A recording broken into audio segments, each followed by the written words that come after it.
కాకినాడ ఇంద్రపాలెం గ్రామంలో గల శ్రీ గోశాల గో సంరక్షణ సంఘంలో ఉన్న గోవులకు rotary club of Kakinada sun rise వారు పశుగ్రాసం అందజేశారు. రోజు రోజుకు పెరుగుతున్న ఎండల తీవ్రతకు గోవులకు దాణా లేక గోవులు ఇబ్బందులు పడుతున్నాయని, ప్రతి ఒక్కరూ గోవుల సంరక్షణకు అవసరమైన మేరకు పశుగ్రాసం అందించాలని rotary club of Kakinada sun rise అధ్యక్షులు కృష్ణవర్మ పేర్కొన్నారు. ఈ కార్యక్రమంలో ప్రెసిడెంట్ శ్రీకృష్ణవర్మ మాట్లాడుతూ, వేసవి కాలంలో గోవులకు దాణా చాలా కష్టం ఉంటుందని సంఘ సభ్యుల ద్వారా తెలుసుకుని ఈ పశుగ్రాసాన్ని అందించడం జరిగిందని, ఎంత మంచి కార్యక్రమానికి అందరూ సహాయం చేయాలని కోరారు.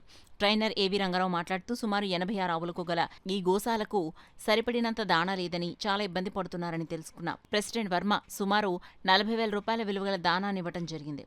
ఇది ఎంతో మంచి పుణ్య కార్యక్రమమని, కావున అందరూ ముందుకు వచ్చి ఇలాంటి కార్యక్రమాలు చేయాలని అన్నారు. ఈ సందర్భంగా శ్రీ గోపాల గో సంరక్షణ సంఘ సభ్యులు ఇంతటి భారీ వితరణ చేసిన rotary club Kakinada sun rise president Shri కృష్ణవర్మకి మరియు సభ్యులకు కృతజ్ఞతలు తెలిపారు. ఈ కార్యక్రమంలో క్లబ్ సభ్యులు Vidurga Mahesh, V Nagadar, M Vijayalakshmi, M Asha, public image chairman Shaik Nag Basha, secretary Samuel మరియు గ్రామస్తులు పాల్గొన్నారు.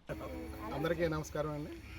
ఈరోజు ఇంద్రపాలెంలో గల శ్రీ గోపాల గోశాల సంరక్షణ సంఘంలో ఉన్న సుమారు 86 ఆవులకి ఇక్కడ సంరక్షిస్తున్నారు ఈ సంఘం వారు.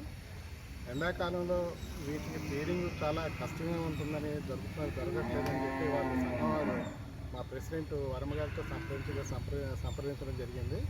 వారు ఈరోజు సుమారు 40,000 రూపాయల విలువైన రకరకాల దినుసులన్నీ, గోవులు సరిపడే ఆహార పదార్థాలన్నీ కూడా ఈరోజు ఇక్కడ అందజేయడం జరిగింది. ఇది మంచి కార్యక్రమం అండి. Rotary club Kakinada sun rise members అందరి తరఫున మా వర్మ గారు ఈ కార్యక్రమం నిర్వహించడం జరిగింది. ఇది ఒక మంచి కార్యక్రమం. గోవులకి ఆహారం పెట్టడం అనేది చాలా పుణ్య కార్యక్రమం అందరూ చెప్తుంటారు, మన వేదాలు కూడా చెప్తున్నాయి. మేము ఒకరోజు ఇక్కడికి వచ్చి ఈ గోశాల సంరక్షణ చేసే వాళ్ళతో కన్సల్ట్ చేయడం జరిగింది.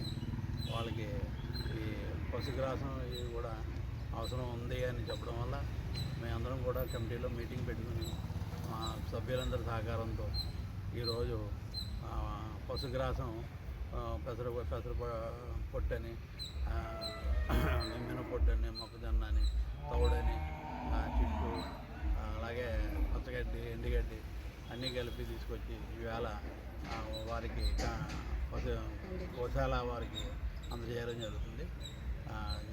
అదేవిధంగా మిగతా వాళ్ళందరూ కూడా ఆలోచించి ఈ నూనె లేని జీవాలకి హెల్ప్ చేస్తారని చెప్పేసి ముందుకొచ్చి ఎక్కడైనా ఉన్నా కూడా ఈ ఆవులకని, ఈ గోవులకని కూడా, అలాగే వారి ఇంటి దగ్గర కూడా కొంచెం రోజు ఒక 150 ఆవులకి దానా కంపల్సరిగా పెద్ద షెడ్ వేసారు. ఆ ఆవులు తిన్నాకని నీళ్లు పెట్టి వాటికి రోజు కూడా ఆహారం చక్కగా వరబగారు అందిస్తున్నారు.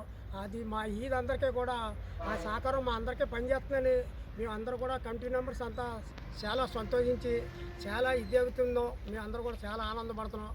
అలాగే నాకు తెలిసినట్టు ఇక్కడ గోశాల 40 సంవత్సరాలు అవుతుంది నేను ఉండగానే, అంతవరకు నాకు తెలదు. అయితే ఇక్కడ తాగడానికి కూడా నీళ్ళు ఉండేదో. గోశాల నూతిలోకి వచ్చి నీళ్ళు తోడుకుని మేము తాగేవాళ్ళం. అప్పుడు అక్కడ మామూలుగా దుర్గమ్మ తల్లి గుడికాడ లాకుల దగ్గర ఉండేవాళ్ళం మేము అద్దెకి. అక్కడి నుంచి ఇక్కడి నుంచి బింది నీళ్ళు ఆడవాళ్ళు పట్టుకుని వెళ్ళి అక్కడ తాగి గోశాలలో నీళ్ళు పోగలేని ఇక్కడి నుంచే చాలామంది మంచినీళ్ళు పట్టుకెళ్ళి, అలాగే ఈ గోశాల కూడా చాలా వరకు ఇంతవరకు చాలా అభివృద్ధి చేశారు.